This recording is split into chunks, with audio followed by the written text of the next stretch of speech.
Assalamualaikum warahmatullahi wabarakatuh.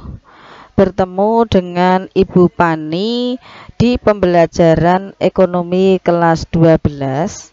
Kali ini kita membahas pada semester 2 ekonomi kelas 12 tentang perusahaan dagang. KD yang awal pada pertemuan ini adalah tahap pencatatan siklus akuntansi perusahaan dagang.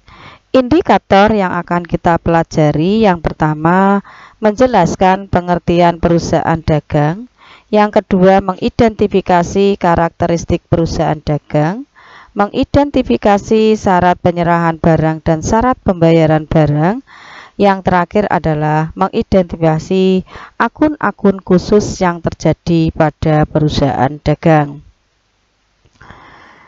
Pertama, pengertian perusahaan dagang.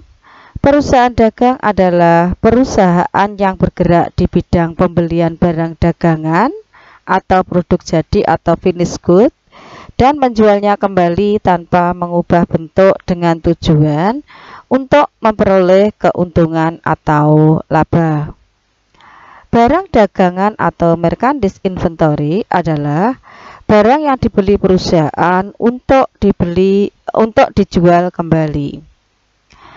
Kemudian di dalam perusahaan dagang itu kegiatannya adalah melakukan pembelian dan penjualan barang dagangan.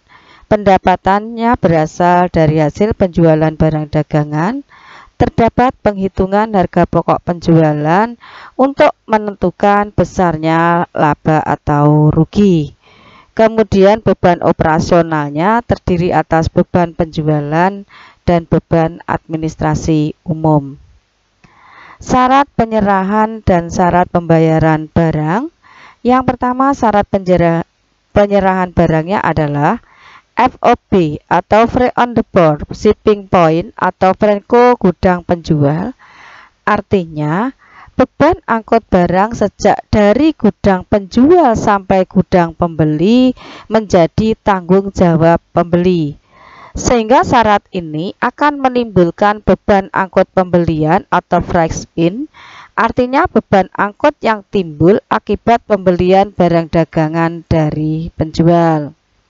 Yang kedua adalah FOB atau Free on Board Destination Point atau Franco gudang pembeli, artinya beban angkut barang sejak dari gudang penjual sampai dengan gudang pembeli menjadi tanggung jawab penjual. Sehingga syarat ini akan menimbulkan beban angkut penjualan atau freight out, artinya beban angkut yang timbul akibat penjualan barang dagangan kepada pembeli. Syarat pembayaran barang. Di dalam pembayaran barang semuanya sama, ada secara tunai dan secara kredit. Sekarang yang secara tunai atau kontan artinya pembayaran dilakukan saat terjadi transaksi, baik secara langsung tunai maupun pembayarannya dengan cek atau bilet giro. Nah, di sini artinya langsung menggunakan uang. Kemudian yang kedua adalah pembayaran secara kredit, artinya dilakukan atas pembayarannya untuk beberapa hari. Yang pertama dengan syarat N30, N artinya neto, artinya pembayaran dilakukan paling lambat 30 hari setelah terjadinya transaksi. Kemudian yang kedua NEOM atau end of month, artinya pembayaran dilakukan paling lambat akhir bulan. Karena di sini month ya. Kemudian yang ketiga N10 EOM, artinya pembayaran dilakukan paling lambat 10 hari setelah akhir bulan.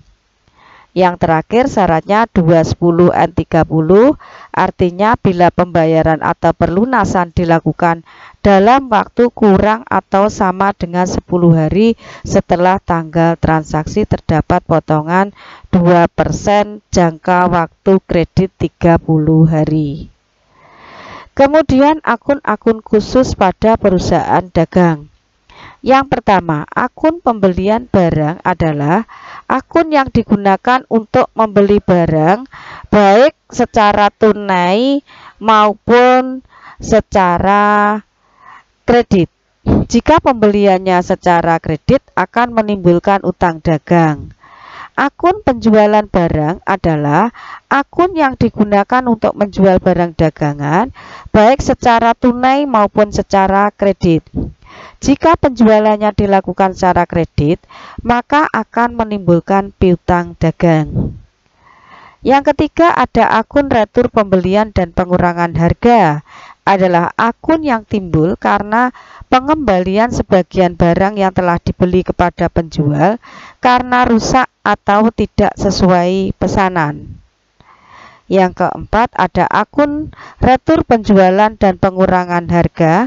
Adalah akun yang timbul karena menerima kembali sebagian barang yang telah dijual dari pembeli karena rusak atau tidak sesuai dengan pesanan. Akun utang dagang adalah akun yang terjadi karena membeli barang dagangan atau aktiva lain secara kredit dan melunasi kewajiban atas pembelian secara kredit. Akun piutang dagang adalah akun yang digunakan untuk menjual barang dagangan secara kredit dan menerima perlunasan piutang atas penjualan secara kredit. Akun potongan pembelian adalah akun yang digunakan untuk mencatat potongan yang diterima pembeli karena melunasi utang dalam masa potongan. Akun potongan penjualan adalah akun yang digunakan untuk mencatat potongan yang diberikan oleh penjual karena menerima perlunasan piutang dalam masa potongan.